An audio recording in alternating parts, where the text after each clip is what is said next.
And we back. It's time. The challenge that has defeated Kenny 2 straight years. If you lose 10 games, the video is over. Listen here, commenter. You're right. Yep, you're right. That challenge has destroyed me every single year.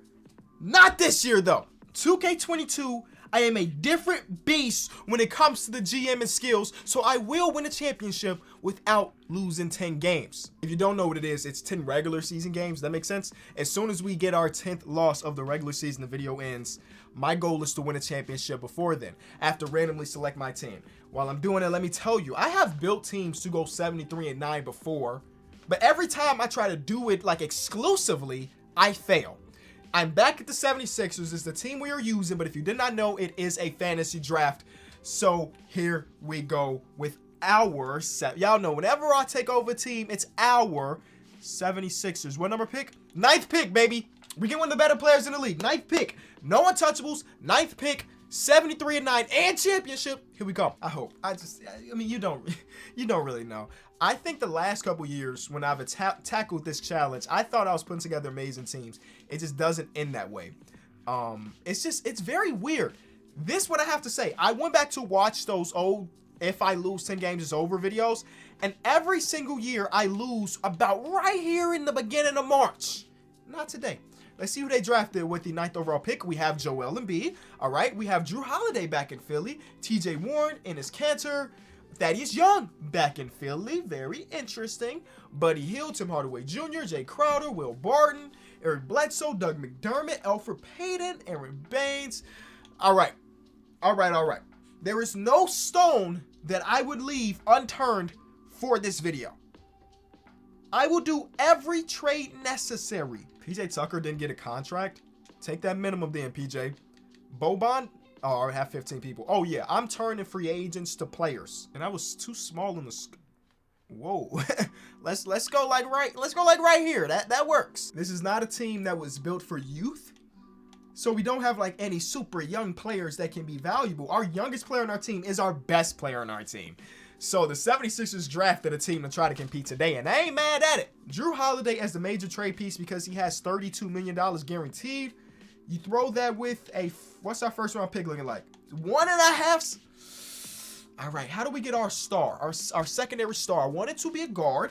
I do want a point guard that I can put Joel in the pick and roll with and it work out. He needs to be making close to. Look at DeMar and Zach LaVine staying together. Oh, and Kobe White on the team too. Look at my boys. Is there any world where we can make this happen? You know, it was rumored last year that it might have been a possibility, but it fell through. We just don't have the young assets. Actually, let's go do the reversing. Let's go trade for young assets first, and then go try to get the splashes. And Enes Kanter gets me 2 first-round picks. Yes, they are like protected or whatever. Oh, was that 1 first-round pick? I think that was 1 first-round pick. Either way, that was our best offer. Gary Trent, 1 overall increase, but a better player long-term. I think that's a good trade. All right, I got to make up 11+ million now. I'll give you Gary Trent. All right. What else do we have that you could want? Do you want Buddy Hield? Nope, because his contract is too big. Oh, give us back Eric Bledsoe. Look at that. Actually, I did not know we were making a trade with them. We'll give you Buddy Hield is 2-star. Who else here? Tim Hardaway, 2-star. Bro, this sucks. 2-star. Nobody here has more than a 2-star value, huh? 2.5-star for Thaddeus. We'll give you our first rounder. We'll give you the first rounder we got from the Bucks. And get that Bucks first rounder. Then we also give you another Bucks first rounder. That deal is there. We just don't have it. Let's trade up a little bit. I'm giving up 1 first-round pick from the Bucks. I'm giving it back to them. We get Bam. I think that's a trade up when it comes to value of a player. Bam is 4-star. I think Drew Holiday was 3.5-star. That may not matter to you, but I promise you to other general managers it would. They're giving us a first-round pick to take on Wiggins' contract. We'll do that, and then we'll flip Wiggins. There's John Collins swapping first-round picks. We're giving them an unprotected one. They're giving us a lottery protected one. All right, so I think we have better assets to potentially make a big splash. The only problem is, again, they all have their contracts. Like John Collins' contract just kicked in at $23 million. Bam is making $28 million. So we'll give both of these. I think we might be able to get this trade done. Give up a pick. Give up 2 picks. Give up 3 picks. Give up 4 picks. y'all know I'm as stubborn as it gets. I will make that trade go through. I will make that trade go through. I need to get more assets. Simple. This is a risky one. I'm going to try to get this deal done without giving up the first rounder. Instead, I'll give you a couple seconds, hopefully. I'm looking at Denny Abdia. They'll give me Cam Johnson. Okay, we did give up one first rounder, but I'm looking at Denny Abdia as like maybe the missing piece because he is young with some good value. So we had Adebayo, we had Collins. Where are you, Denny Abdia? They could probably just got to give us back Reggie Bullock, who's making a lot of money, right? Can y'all afford to take one more player? Do you want Cam Johnson too? What do you need? You just need to give us a player. For sure. For sure. Give us back Metu. Then we got 2 picks for y'all. There's a big package here.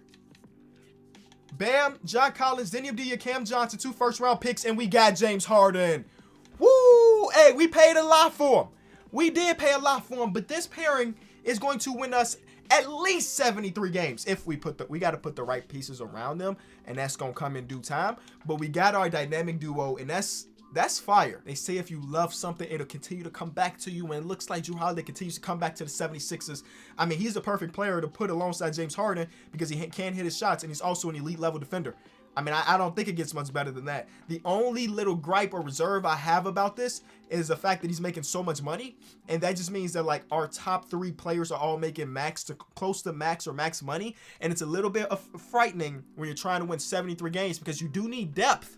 And right now, we have so much money tied into top 3, so maybe Jrue isn't completely safe. I like him at the moment, though. Michael Porter Jr. just got a big-time extension in real life. 2K hasn't updated it, but I'm giving up 2 first-round picks to get him to run our small forward position. Or have him come off the bench, according to them. Nah, I like me some Jingle and Joe, but he's definitely more of a bench player at this point on my team, or just not on here at all. I'm not saying he's safe. Let's see what we can get. But I like Michael Porter Jr. as the 4th option, and I like the fact that his contract has not kicked in, so he's making pennies compared to his production. Ooh, Pascal. His contract is so large, though. Oh my!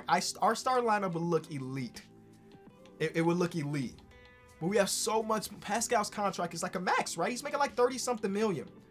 Yeah, I can't say Pascal is safe right now. I gotta throw him back in the finder to see what's up.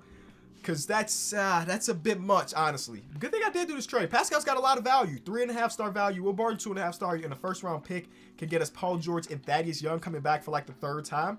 Now, the reason I do this trade is because I can move Michael Porter Jr. over to the 4. His overall may drop a little bit. Then we have Paul George at the 3.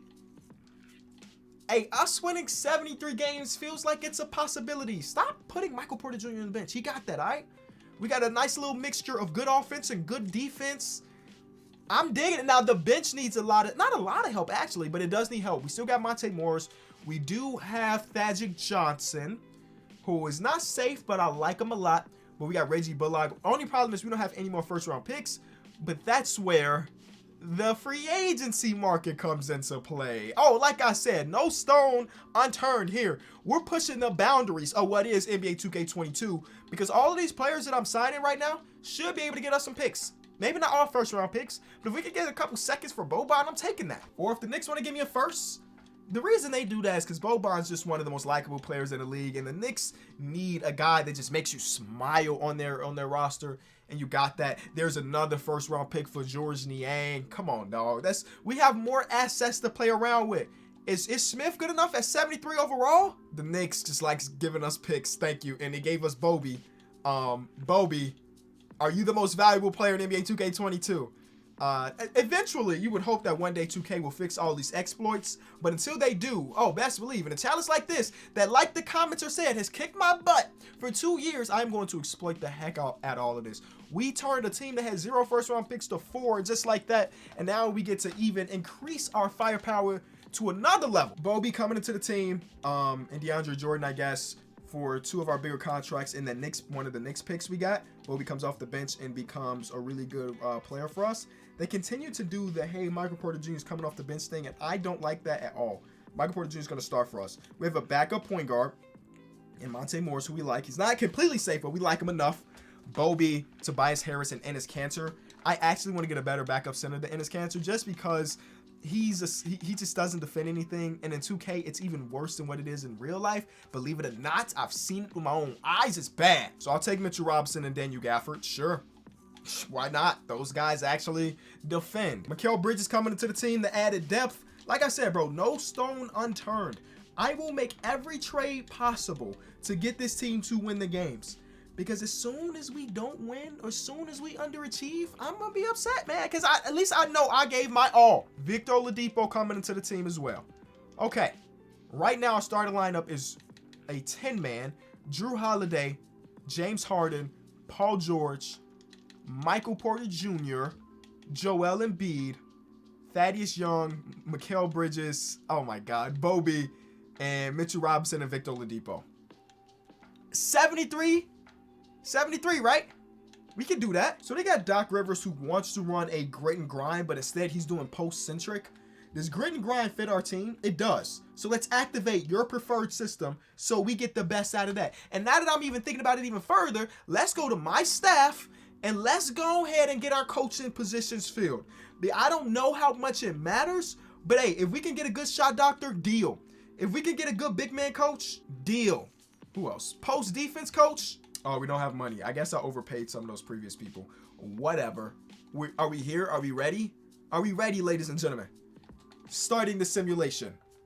I want a 15-game win streak to start the season. And nope, we lose immediately to Zion and Porzingis. Wow, that's a pairing right there.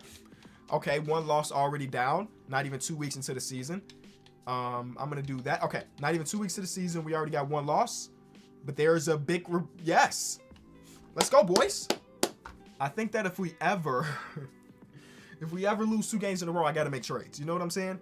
We lose to Steph Curry and Montrezl Harrell and Christian Wood by 2 points. We got to win those games, boys. Never 2 in a row, though. We already got 2 losses in the calendar year, which when you think about it, not too bad. We started off 22-2. That's amazing. We're on pace to beat the record. We're on pace to complete this challenge for the first time in 3 years. Which, now that I said it out loud, makes me seem terrible at my job. And if you might look at it that way. You might be right. But I'm working. No trades. Let me turn that off. All right, should not get any more trade opportunities or trade requests. Continue our win streak. Currently on a 13-game win streak. You know what I'm saying. If you like the unbeatable records from yesterday, we might end up beating an unbeatable record. I think it's 33 straight wins without a loss. We're on pace. They said this challenge was going to be difficult. They lied. They lied, baby. Hold on. 20-game win streak. We are over halfway through the season with 2 total losses. 2 of them things. Hold on. 2 of them things. My stars are carrying. Michael Porter Jr. is averaging less points than Thaddeus Young. Stop it. If there's anybody that's going to score points on this team, it's going to be MPJ. I've seen plenty of games where he just throwing shots up. There's a streak. They be going in, but he'll just throw them up. That's for sure. So 3 losses right now. Not terrible. Not terrible. I want to get past All-Star with less than 5 losses. And if we can do that, then I'm confident that we can complete this challenge. That's what I'm thinking. Simulation speed in this game, sometimes it's super fast and sometimes it's super slow.